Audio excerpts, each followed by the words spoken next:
Okay, after the introduction scene in which we were introduced to the three weird sisters or the three witches, now we get to Act 1, Scene 2 of Macbeth, in which we are introduced to the other principal characters, mainly King Duncan and his sons and other noblemen of Scotland. Also, one particular injured sergeant or captain. Both names are mentioned in different editions. Now, this is taking place a camp near Foz. The way it's pronounced is almost as if the spelling would be F-A-U-Z. I mean, that's how the pronunciation is made. Now, this is one of the oldest towns in Scotland. I hope you know the geography of Europe, essentially of England. Let me just draw. My drawing is not very great, so let me put that disclaimer right at the beginning.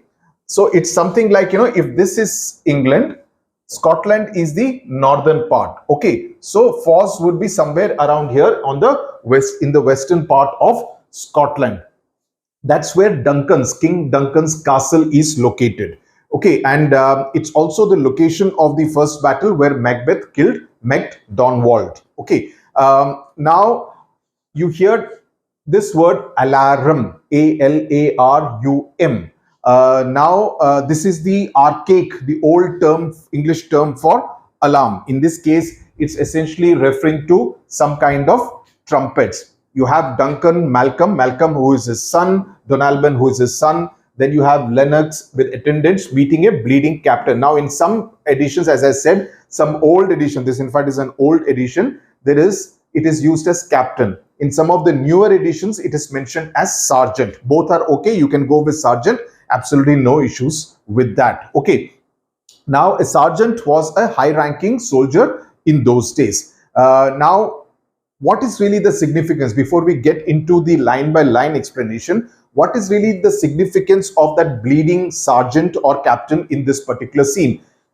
One, he represents the violent blood imagery, which is a very prevalent theme as far as Macbeth is concerned. So right from the outset, the first scene, if you remember, there was thunder and lightning, there was talk of meeting on the heath, there was talk of war, etc. So there was a sense of eeriness, right? Something very strange. You're not comfortable with that kind of a situation. In scene 2, you have this bleeding sergeant who is talking about what happened in that particular battle. So the blood and violent imagery he reinforces. He is like the visual representation of that violent and blood imagery. Also, by talking about all this before Macbeth is introduced in Act 1, Scene 3, you are kind of setting the mood for what to expect in this particular play by the time Macbeth arrives on the scene. So that's something to prepare both the audience and the reader for. So the sight of the injured and the blood-soaked sergeant, he represents what? He represents disruption, just like the witches to an extent, though witches are much more negative and toxic. The sergeant represents the chaos and the bloodshed of the battle in Scotland. Now, Malcolm and Donalbain are the sons of King Duncan, as I said, and Lennox is a nobleman of Scotland. So Duncan starts by saying, Dun means Duncan. What bloody man is that? He's obviously referring to the blood on his body and his face. He can report as seemeth by his plight of the revolt, the newest state. Now, the newest state does not mean a physical, geographical area. He's essentially saying that from his condition, it seems, from his condition, as seemeth by his plight as in condition, by his condition, it seems that he can tell us about the latest news, the newest state, the latest news about the revolt, because there is this Macdonald who has revolted against King Duncan's Scotland kingdom. So he wants to know what is the latest news and he wants to hear it from the injured sergeant. Okay. Malcolm, this is the sergeant who, like a good and hardy soldier, fought. So Malcolm is introducing sergeant and telling, who is not named, the sergeant, and he's telling his father, the king, he says, this is the sergeant who fought like a good and tough. Hardy means tough. Like a good and tough soldier in order to prevent me from getting captured. Okay, let's move forward.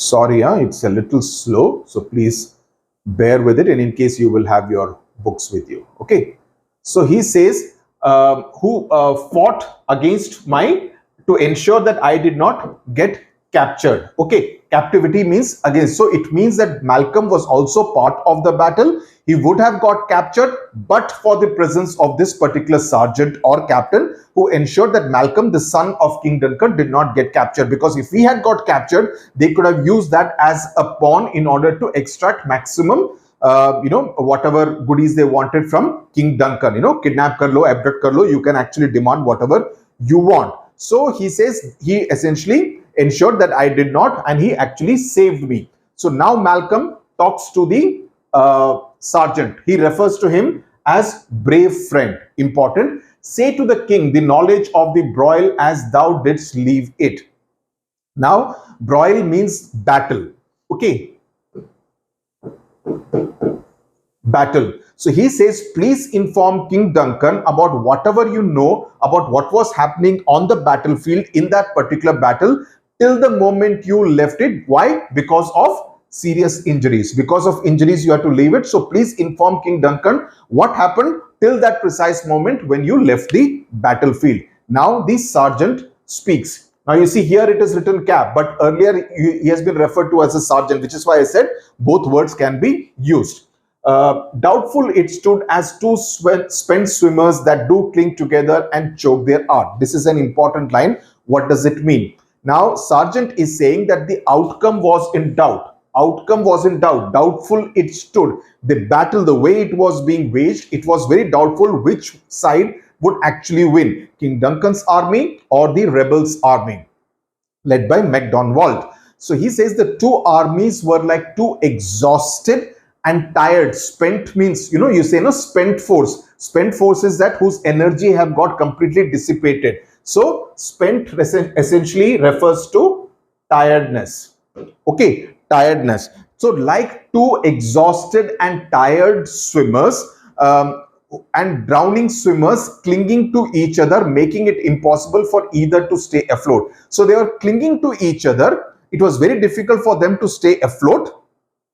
Okay, so they were kind of in that sense choking their art. Art is what? The art of swimming. Okay, so he's kind of describing it in a rather artistic kind of manner. The merciless Macdonald, worthy to be a rebel, for to that multiplying villainies of nature do swarm upon him. Now, what does he mean? See, basically Shakespeare has used the imagery of two swimmers who are kind of, almost embracing each other, clinging to each other as they struggle to stay afloat. Okay, and alive, while death is actually, it could be a possibility for both of them. Okay, choke their art essentially means that they hampered each other's movement so that neither could use their art or the skill of swimming.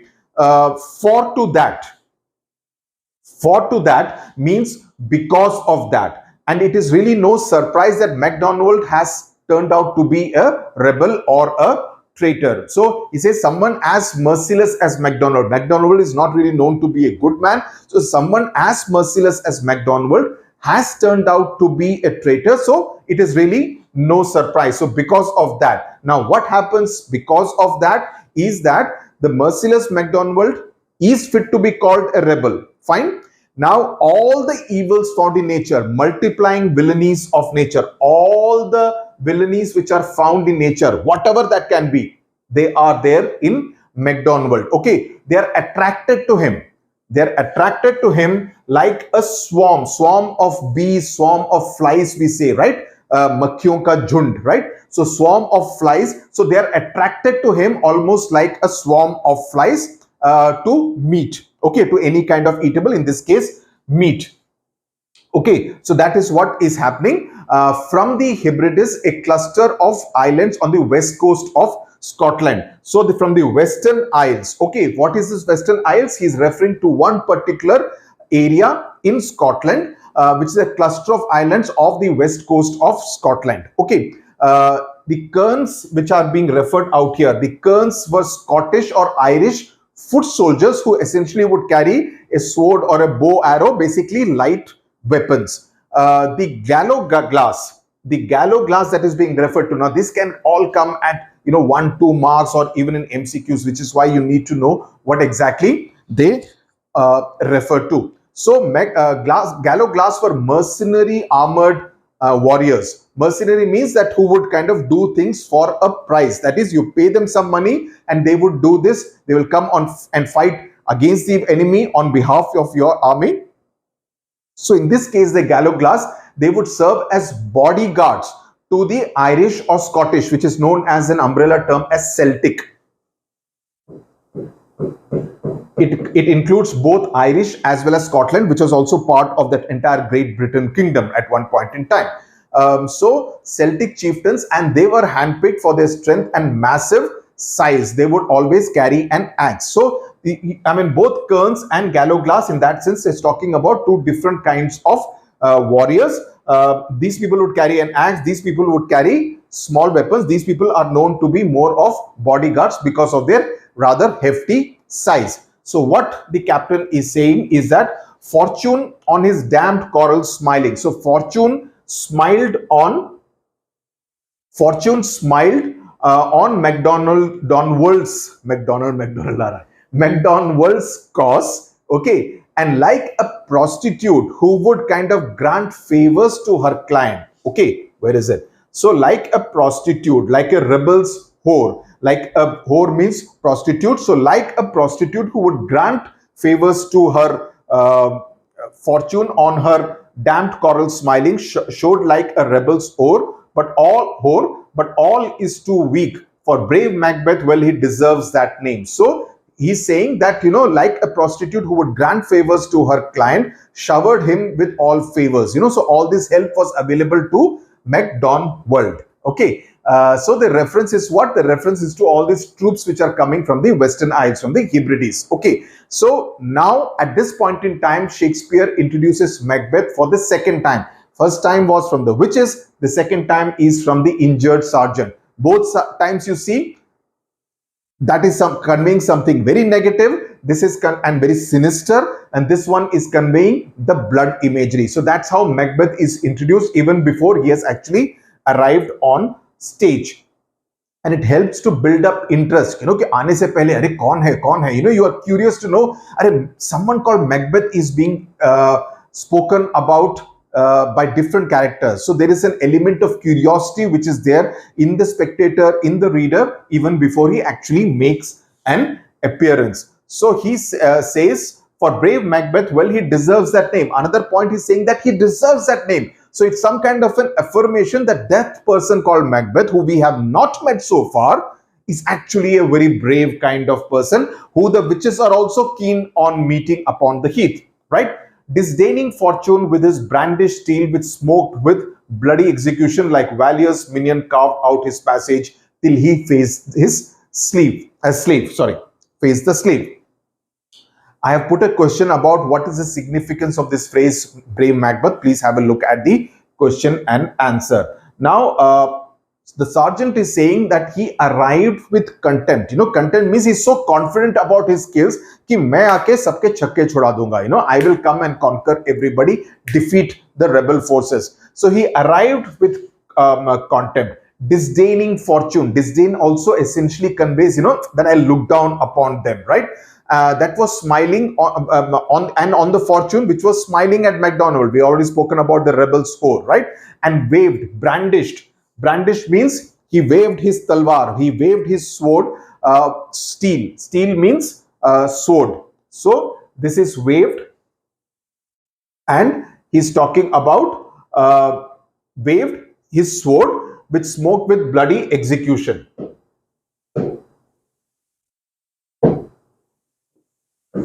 So this is waved his sword, okay, which smoked with bloody execution. Disdain, as I already said, it also conveys a defiance. It also conveys fate, or going against the fortune, the fate. Okay, so interestingly, Macbeth uses the sword in this particular case to change the course of this particular battle. Later on, he will use the sword against Duncan, right, in order to change his own fortune. So please keep marking all these elements of dramatic irony. that Shakespeare is in a very subtle manner introducing into the play. If you already know the story, if you have seen the introduction video that I had done, so you know the story. So all these small elements are interesting. So if you get an answer about the significance of the sword, and if you make a reference to that, it always shows to the examiner that this particular student knows a little more than the others, because he or she is able to make the correlation between what is happening now and what will happen later in the play. And all this because you are an SWS student. Okay. Bit smoked with bloody execution. Bit smoked with bloody execution. What does this mean? It is a metaphor for a bloody image, completely blood soaked. And it creates what? It creates a rather dramatic effect. So much of blood, you feel almost revolted, you feel sorry, you feel a little agitated about what you are seeing on stage or even while you're reading.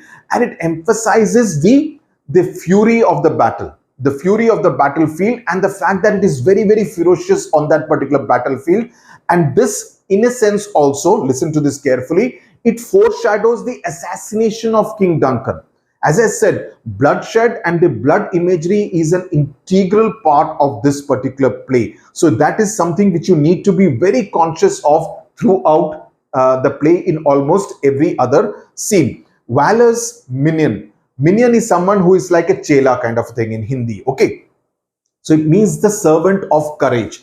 Valor means courage. Okay. Valor means courage. And minion means someone who is a slave or a servant. Carved out his passage till he faced the slave. So he is saying that as if Macbeth was the favorite minion, is the favorite of Valor himself, and he cut a path through the enemy troops till he faced the slave, that is Macdonald, which never shook hands nor bade farewell to him. It says that, there was no kind of, there is obviously very clear animosity between Macdonald and Macbeth, who is fighting on behalf of King Duncan, till he unseamed himself from the nave to the chaps. Nave refers to the navel, and chaps refers to the jaw. Navel, essentially the stomach, right? So unseamed from the battlement, it means that again the motive of blood returns to Macbeth, and it says it's very gory imagery, because what he is doing, and this is something extremely gory, against something which will happen later on in the play. So Macbeth essentially rips apart Macdonald, like it happens. It happened with a character in Mahabharata. I think Bhim rips apart, was it Jarasandha, if I remember my Hindu mythology correctly. He rips apart that particular demon. So vivid and gory images of Macbeth ripping apart, unseamed. Unseamed means you kind of seam hota hai cloth mein, tailor mein, right? Unseam hota hai, right? So that is what is important. And decapitating him, completely, the human body is ripped apart. So you are decapitating that particular human body, and then sticking.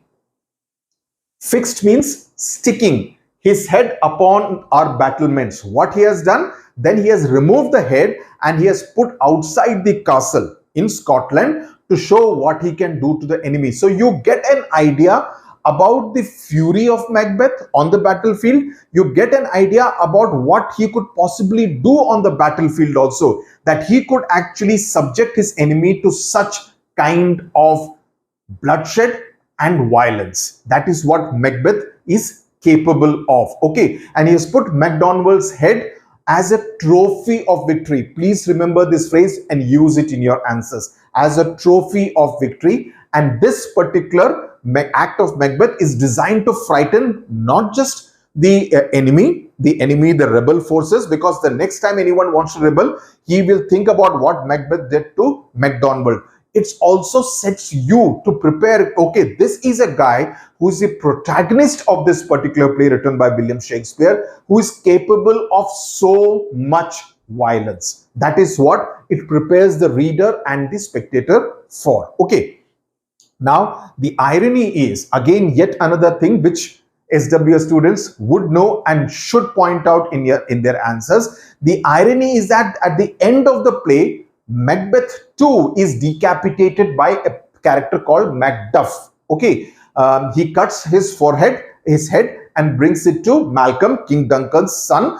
So in that sense, it gives a cyclical structure to the play. What happens in Act 1 happens again to another character at the end of the play. So there is a cyclical structure which is given to this play Macbeth, and this kind of foreshadows the ending of the play. We know, okay, this has happened. There will be an equal retribution later on at the end of the play. That's what is really Shakespeare. So Shakespeare has this very way of kind of doing these kind of things.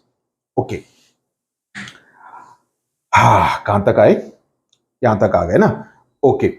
Oh valiant cousin, worthy gentleman. So basically Macbeth, what he has done is that he's cut a path till he faced MacDonald.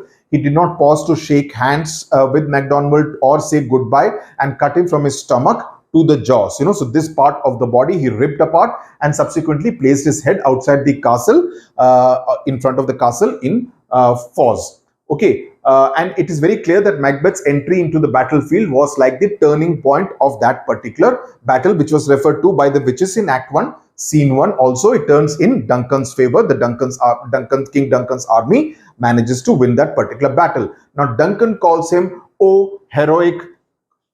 Valiant means courageous, heroic, brave cousin. He is referring to him as cousin. I'll tell you why. And he calls him a worthy gentleman because Duncan's mother and Macbeth's mother were actually sisters. So that makes Duncan a cousin of Macbeth. However, I must also point out here that Shakespeare is known to have used the word cousin also a little loosely, even when it is not only referring to relatives, but with some kind of kinship. Okay, in that sense also, in other places he has used the word cousin. Okay, but in this particular case, there is a sense of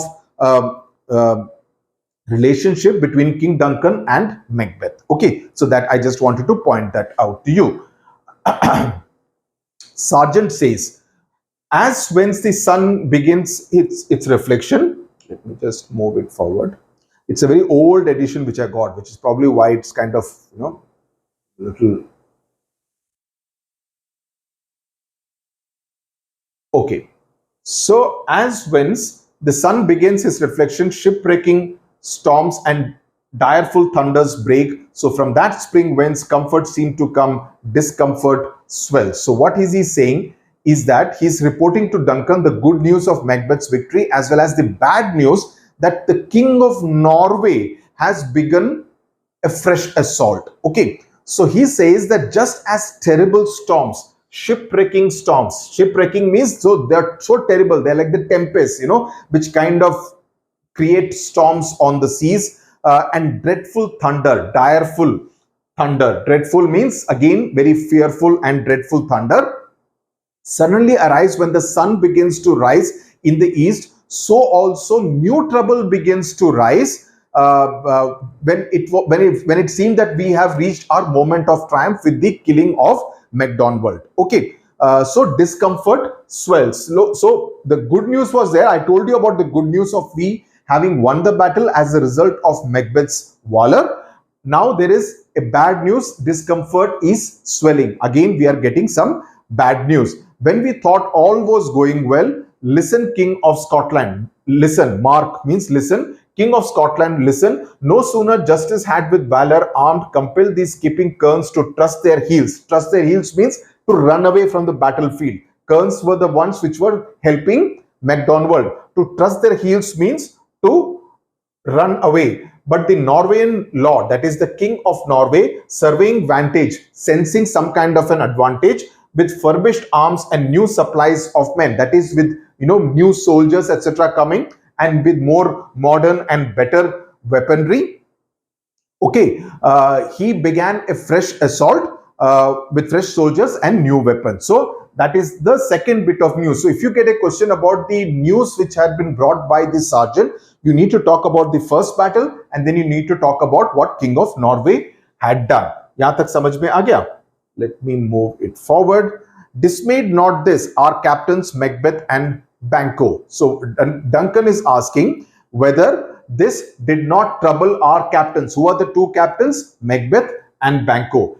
The sergeant says, yes, as sparrows, eagles, or the hare, the lion. So now he's being a little, let's say, a little not sarcastic, but in a very poetic manner, he's kind of describing. He's saying that, well, yes, they did trouble as much as a sparrow troubles the eagle, okay, or a rabbit or a hare troubles the lion. Obviously, both don't happen. A rabbit does not trouble the lion, okay, unless he runs very fast, or sparrows don't trouble the eagle, which will be able to catch them. Similarly, these King of Norway's forces do not trouble our heroes, that is captains Macbeth and Banquo, which means no, not at all trouble. If I say truthfully, sooth means truthfully. If I speak truthfully, I must report they were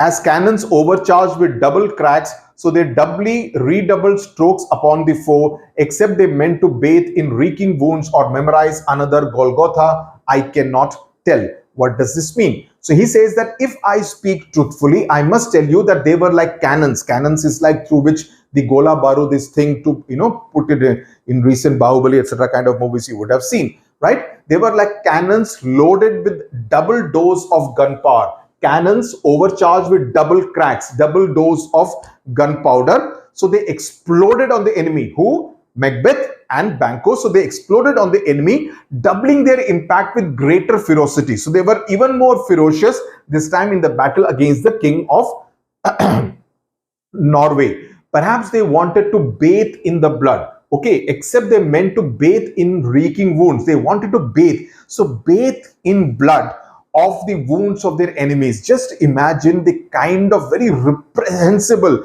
you kind of cringe at the kind of the power of the language that Shakespeare has used, telling it through a very injured sergeant, talking about extreme bloodshed.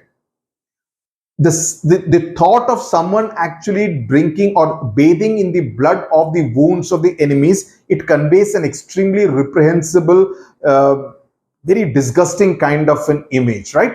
To indulge in total carnage, total bloodshed, to make that battlefield another Golgotha. Now, what is Golgotha? I cannot tell. Or to memorize means to kind of remember or to remind people of another Golgotha, to make that battlefield another Golgotha. According to the New Testament, Jesus Christ was crucified at a spot outside Jerusalem called Golgotha. Okay, that is something which is the reference, which is why the reference to Golgotha. Now, let me give you some more extra information. I put it in the notes also. The word Golgotha actually means the place of the skull. And the Latin word for skull is Calvaria, which is why in English, many Christians refer to Golgotha as Calvary. Okay, just for your GK. Okay, so he says, but I am feeling tired. Itna bulwa diya. I am also feeling tired. I am feeling very tired. My gashes cry for help. Gashes means my wounds are crying for some kind of medical attention. Duncan said, so well thy words become thee as thy wounds, they smack of honor, both go get him surgeons. So Duncan says, your words speak of honor just like your wounds do, because the wounds are proof that you fought valiantly on the battlefield, saved my son Malcolm also from getting captured. Remember? So in the sergeant ka agar character sketch aaye, so you need to mention all these facts. Not just he's a messenger of what happened, of facts, he's also someone who saved his son Malcolm, the Crown Prince Malcolm, from captivity. So he says, your words convey that you're an honorable man, get him to a surgeon. That is, get someone to cure him of his surgeons. Who comes here? So the captain, the sergeant exits and enter Ross and Angus. Now, Ross essentially role is that of a messenger. Malcolm says, sorry, what a haste looks the worthy Thane of Ross. Thane is another title in Scotland. Okay, just like Macbeth at this point in time is a Thane of Glamis. It's spelled as Glamis. It's pronounced as Glamis. Okay, what a haste looks through his eyes, so should he look that seems to speak things strange. So Duncan says after he has gone that his eyes convey that he has something important and incredible to convey. Okay, important. Haste means something very important, something hasty. He has to convey the news. So she should look that seems to speak things strange. So he has something very important and incredible to convey. God save the king. When thence camest thou, worthy Thane? Ross says, from 5, great king, where the Norwegian banners flout the sky and fan our people cold. So he's also telling about that particular battles. He says, great king, I come from 5, where the Norwegian banners fly in the sky. Flout indicates that they are doing something which they should normally not do. They are going against the rules. They are mocking our land. Okay, they are fanning our people cold. Norway himself, that is the king of Norway, with terrible numbers, assisted by that most disloyal traitor, the Thane of Cawdor, began a dismal conflict till that Bellona's bridegroom, lapped in proof, confronted him with self-comparison. So he's saying that the king of Norway himself, with a large army and assisted by the disloyal traitor, the Thane of Cawdor, began a battle that our forces looked likely to lose, till the point when Macbeth, clad in armor, now Macbeth comes to the rescue once again. Macbeth, clad in armor, I mean referring to proof out here, which is lapped in proof, means lapped in that weapon armor, confronted him with self-comparisons. He kind of took him on, confronted him with self-comparisons. There was a hand-to-hand combat, arm against arm, and he broke the spirit of the army. When he says curbing his lavish spirit, he broke the spirit of the enemy forces, and in the end we emerged.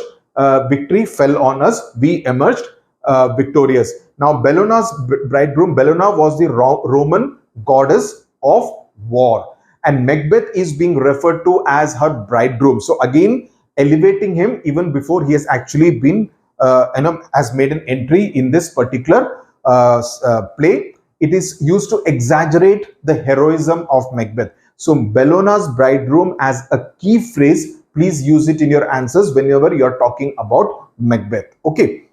Duncan reacts saying, great happiness. Ross says, Sweno is the name of the Norwegian king, craves composition, nor would we deign him burial of his men till he disbursed at cent columns inch $10,000 to our general use. So he says he desires truce, that he desires some kind of, he has waved the white flag, he wants a truce with us, and he begs for a peace treaty. Craves composition means he begs for a peace treaty. We refuse to allow him, that is deign, we refuse to allow him the burial of his men till he actually went back. Retreated means he went back, disbursed, he went back to cent columns inch. Though it is spelled as C-O-L-M-E apostrophe S, the pronunciation is columns, K-O-L-L-U-M's, and gave us $10,000 for our use. So those are the conditions which have been imposed. Okay.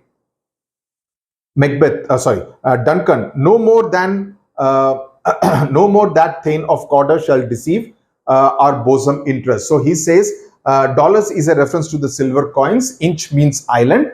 Duncan says that the Thane of Cawdor will never again deceive our interest. Go proclaim that he will be executed. So immediate punishment being given to him. Go pronounce his present death, and with his former title greet Macbeth. So it says that the Thane of Cawdor title will now pass on to Macbeth, who is now the Thane of Glamis. Okay, so that is what will happen. So Ross says, I will get it done. Noble Macbeth has won that what Thane of Cawdor has lost. You know, what he hath lost, noble Macbeth has won. So noble is another adjective which has been used for Macbeth. Please use it as a keyword. So basically this line introduces the fact that titles were not hereditary. They had to be kind of gained or lost purely on the basis of merit, which is an important point. And it's an idea which kind of gets dangerous, because when ambition meets this kind of an arrangement, it means anyone could actually try to become the king, and in this case by murdering the king,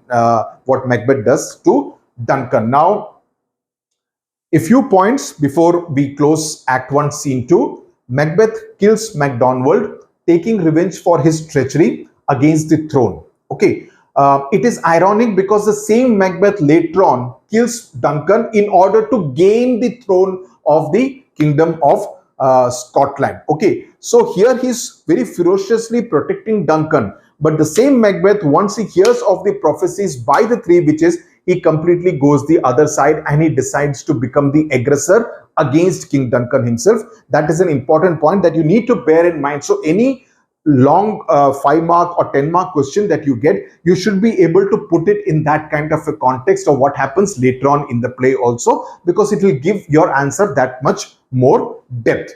The scene also shows that Macbeth was given to use extreme violence. That's another important aspect of Macbeth that comes through, even though we have not met Macbeth so far. The blood-soaked sergeant, he's pretty unrecognizable because there is so much of blood on his face and his body, pretty much like Macbeth, who also will get transformed into a monster who will be covered by the blood of all those people who he kills in order to achieve his ambition, right? So that's another important comparison that you could draw between the sergeant and Macbeth. That works very well, literally, and this in a metaphorical kind of a sense. The third point is very important because it shows Duncan's inability to judge people correctly. He's very happy with what Macbeth has done. So he does not kind of think that could he also become a potential threat to me and my family later on. He immediately rewards Duncan. So you could,